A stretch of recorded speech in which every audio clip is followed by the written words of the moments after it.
Hello and welcome back to on medical studies. आज फिर हम एक नए टॉपिक के साथ में आए हुए हैं। इस चैनल पर हमने इससे पहले भी बहुत से मेडिकल लेक्चर्स है वो ऑलरेडी रिकॉर्ड कर डाल दिए गए हैं और साथ ही हम बहुत सी लाइव स्ट्रीम भी जो है चैनल पर डेली बेसिस पर कर रहे हैं ताकि आपकी जो प्रिपरेशन है वो अच्छे से हो सके। सो आप चैनल को सब्सक्राइब करें और वीडियो को लाइक करें। हमारा जो टारगेट है वो 10 के सब्सक्राइबर का है, तो अपने दोस्तों के साथ, अपने कॉलेज वालों के साथ, सबके साथ में इस वीडियो को शेयर करना ना भूलें। तो चलिए ओवर टू द टॉपिक।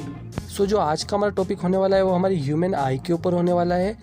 हमें प्रकृति ने 5 सेंस ऑर्गन्स दिए हैं जिससे हम दुनिया को समझ पाते हैं, देख पाते हैं, सुन पाते हैं और फील कर पाते हैं। इन्हीं सेंस ऑर्गन में से एक महत्वपूर्ण सेंस ऑर्गन निकल के आता है जिसे ह्यूमन आई कहते हैं। हम आज इसी के बारे में समझने वाले हैं। तो हमारी आंखें कैसे काम करती है इसे जानने से पहले हमें आंखों के सारे पार्ट्स के बारे में जानना होगा। हमारी आंखों पे जो बाहरी वाला वाइट कलर का पार्ट होता है इसे स्क्लेरा कहा जाता है। ये हमारी पूरी आई बॉल की सर्कुल में फैला हुआ होता है। वहीं हमारी आंखों के बीच में ब्लैक या ब्राउन कलर का एक बड़ा सा गोल भाग होता है, उसे कहा जाता है आइरिस कहा जाता है। जो आइरिस होती है उसके बीच में भी एक ब्लैक कलर का छोटा सा भाग होता है जिसे प्यूपिल्स कहा जाता है। और जो ये छोटा सा भाग होता है इसी के थ्रू जो लाइट होता है हमारी आंखों के अंदर एंटर करता है। जो आइरिस होती है उसका काम इस प्यूपिल को छोटा या बड़ा करना होता है। जैसे कि हम कभी ज़्यादा लाइट वाली जगह पे या फिर धूप में जाते हैं तो जो आइरिस होती है वो प्यूपिल्स को छोटा कर देता है ताकि हमारी आंखों के अंदर ज़्यादा मात्रा में एक्स्ट्रा लाइट जो है वो एंटर ना कर पाए। आंखों के अंदर ज़्यादा लाइट जाने के कारण हमारी आंखों के रिसेप्टर्स होते हैं वो ख़राब हो सकते हैं। इसलिए आइरिस ज़्यादा लाइट को अंदर जाने से प्रोटेक्ट करता है। इसी के अपोजिट अगर हम कभी कहीं कम लाइट वाली जगह पे या फिर अंधेरे में जाते हैं तो जो आइरिस होता है वो प्यूपिल्स को बड़ा कर देता है ताकि ज़्यादा से ज़्यादा मात्रा में लाइट जो हमारी आंखों में जा सके और हमें थोड़ी इमेज जो है वो क्लियर दिखाई दे सके। इस तरह से आइरिस का काम होता है हमारी आंखों के ऊपर पड़ने वाली लाइट को कंट्रोल करके रखता है। अब आइरिस को प्रोटेक्ट करने के लिए इसके ऊपर एक काउच शेप का एक स्ट्रक्चर प्रेजेंट होता है जिसे हम कॉर्निया कहते हैं। कॉर्निया क्या करता है, लाइट को प्यूपिल्स पे फोकस कराने का भी काम करता है।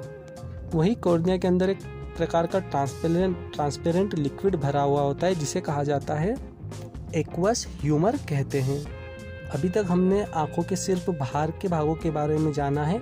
चलिए अब थोड़े इंटरनल पार्ट्स की भी हम बात कर लेते हैं। अब हमारी आंखों के अंदर प्यूपिल्स के जस्ट पीछे एक लेंस प्रेजेंट होता है। इस लेंस को ही आई लेंस कहा जाता है। ये आई लेंस कॉन्वेक्स लेंस यानी कि उत्तर लेंस के शेप का होता है। इस लेंस को आइस की जो मसल्स होती है वो ऊपर और नीचे से पकड़ कर रखती है, पोजीशन में बना करके रखती है।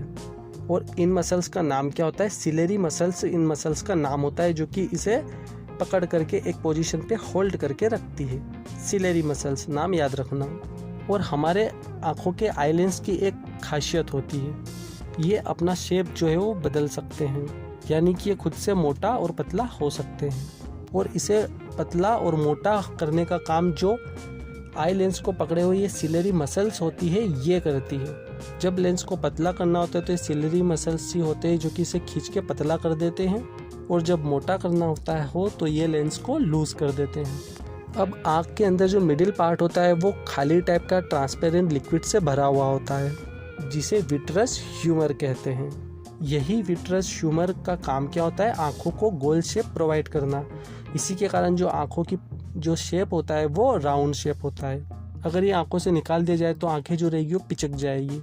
आँख के अंदर सबसे पहले क्या होती है, आँखों की हम इसे दीवार कह सकते हैं जिसे रेटिना कहा जाता है। ठीक है, आए पार्ट समझ में। चलिए फाइनली जानते हैं कि जो हमारी आँखें होती है वो हमें किसी भी ऑब्जेक्ट को कैसे दिखाती है।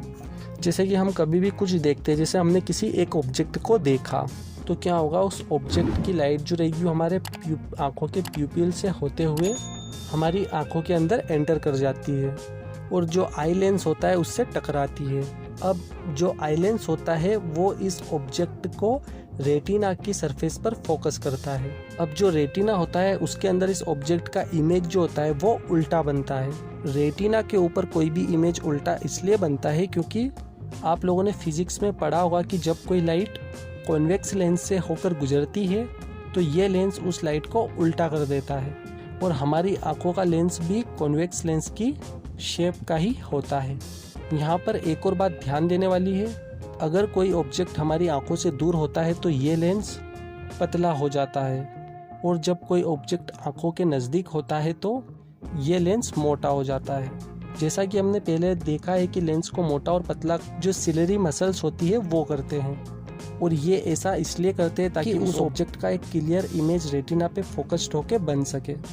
वहीं रेटिना के अंदर बहुत ही छोटे छोटे कलर रिसेप्टर्स प्रेजेंट होते हैं जो अपने ऊपर पड़ने वाली इमेज को उसे सेंस करके उसको इलेक्ट्रिकल सिग्नल्स में बदल देते हैं। अब ये इलेक्ट्रिकल सिग्नल्स रेटिना के पीछे लगे हुए ब्रेन नर्व, जिसे ऑप्टिक नर्व कहा जाता है, आपने पढ़ा होगा इस चीज़ के बारे में, इनसे होते हुए हमारे ब्रेन तक पहुंच जाते हैं, जिससे हमारे ब्रेन को उस ऑब्जेक्ट के बारे में पता चलता है, और तब जाके हमें वो ऑब्जेक्ट जो होता है वो दिखाई देता है। आई थिंक आपको थोड़ा बहुत समझ में आया होगा कि कैसे हमारी आंखें जो होती है वो वर्क करती है और कैसे हमें जो ऑब्जेक्ट होता है वो दिखाई देता है। तो ये था हमारा आज का टॉपिक जो कि हमने अच्छे से डिस्कस कराया। अगर इससे रिलेटेड कोई भी आपको क्वेरी और डाउट हो तो आप कमेंट सेक्शन में कमेंट डालकर मुझसे पूछ सकते हैं, और आगे की वीडियो के लिए आप चैनल को सब्सक्राइब करके रखें और वीडियो को लाइक करें। Thank you.